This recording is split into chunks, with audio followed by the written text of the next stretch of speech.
আমি তো খুব ভালো মতো দেখি, কারণ 99 থেকে আজকে 2026 27 বছর ধরে আমি অভিনয় করছি। তো আমার কাছে মনে হয় যে আরো 27 বছর যদি আমি কাজ করতে পারি তাহলে তো আরো ব্যাপারটা অনেক আরো সুন্দর। একদমই ভাবিনি। ছোটবেলায় যখন কোথাও কেউ নেই দেখেছিলাম, স্কুলে পড়ি তখন। তখন আমার মনে আছে যে বাকের ভাইকে নিয়ে মানুষের অনেক আগ্রহ ছিল। বাকের ভাইয়ের ফাঁসি যেন না হয়, বা হচ্ছে তাদের কি হবে, এটা একটা ব্যাপার ছিল যে সবাই অপেক্ষা করতো পর্বটার জন্য। এবং আমার মনে আছে লাস্ট পর্বটা যখন আমি দেখেছিলাম সেদিন আমাদের বাসায় কারেন্ট ছিল না। আমরা আরেক বাসায় ফোন করে, ল্যান্ড ফোনে ফোন করে মানে সাউন্ড শুনছিলাম, ডায়লগগুলো শুনছিলাম, এরকম একটা ব্যাপার ছিল, আগ্রহ।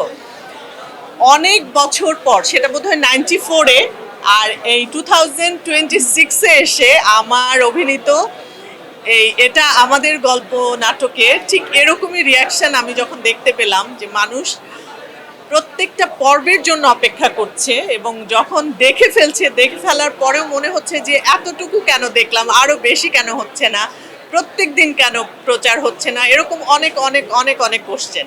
তো এই যে মানুষের আগ্রহ, এই সব কিছু আসলে আমাদের অনেক ভালো লাগার বিষয়। মানে অনেক ভালোবাসা না থাকলে, অনেক পছন্দ না করলে মানুষের এত আগ্রহ তৈরি হওয়ার কথা না। সব কিছু মিলায়ে আমি অনেক অনেক কৃতজ্ঞ আমি আমার দর্শকের কাছে, আর মোস্তফা কামাল রাজের কাছে।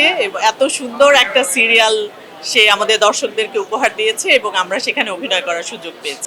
আমাদের কাছে আসলে খারাপ মনে হতো না, বরঞ্চ যেটা হতো, অনেক দিন ধরে এই সিরিয়ালটা যখন করছিলাম এবং সবাই এত সিরিয়াসলি কাজটা আমরা করেছি, যখন বড় সিন হোক, অনেক লম্বা সিন হোক, কিন্তু আমরা আসলে এত ইনভলভ হয়ে কাজটা করেছি যে মনে হতো যে এটা আমার জীবনের একটা ঘটনা, আমার জীবনের একটা পার্ট। আমি এরকম একটা সিচুয়েশনের মধ্যে দিয়েই হয়তো যাচ্ছি, যে কারণে মানে খুব খারাপ লাগতো না, বা অনেক সময় হয় না যে ভুলে যাচ্ছি কি না, এরকম কিছুই হতো না, মনে হতো যে এর মধ্যেই আছি।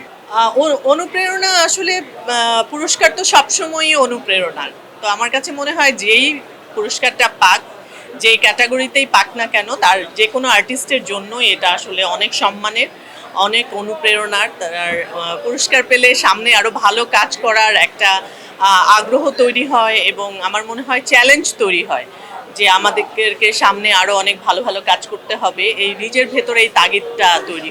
আমি তো খুব ভালো মতো দেখি, কারণ 99 থেকে আজকে 2026 27 বছর ধরে আমি অভিনয় করছি। তো আমার কাছে মনে হয় যে আরো 27 বছর যদি আমি কাজ করতে পারি তাহলে তো আরো ব্যাপারটা অনেক আরো সুন্দর। ঈদুল আজহায় আমার বেশ কিছু কাজ আসবে। মোস্তফা কামাল রাজের তোমাদের গল্প 2 আসবে, আর আরিফ খানের একটা চ্যানেল আয়ের জন্য একটা কাজ করেছি, ওটা অনেক সিনিয়র আর্টিস্টদেরকে নিয়ে।